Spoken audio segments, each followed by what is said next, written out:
দর্শক আসসালামু আলাইকুম। আমরা যুক্ত হয়েছি কক্সবাজার সিটি কলেজ ক্যাম্পাস থেকে। আজকে লিখিত পরীক্ষার মাধ্যমে এইচএসসি 2025 অনুষ্ঠিত হয়েছে।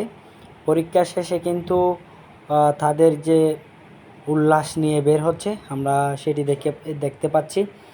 নিশ্চয়ই তাদের প্রত্যেকেরই পরীক্ষা ভালো হয়েছে এবং এখানে ক্যাম্পাসের বাহিরে অভিভাবকের যে সমাগম এবং শিক্ষার্থীদের পরীক্ষা কেমন হয়েছে সেটা হাসি মুখেই তারা বলছে।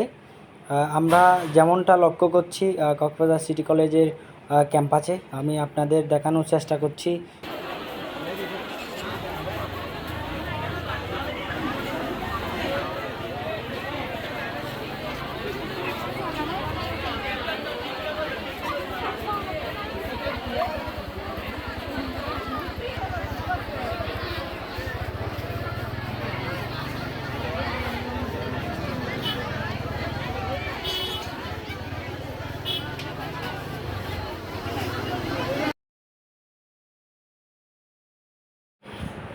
দর্শক, আপনাদের জানিয়ে রাখতে চাই, আজ কক্সবাজার জেলায় 36 পরীক্ষা কেন্দ্রে প্রায় 16,653 জন এইচএসসি পরীক্ষার্থী পরীক্ষায় অংশগ্রহণ করে।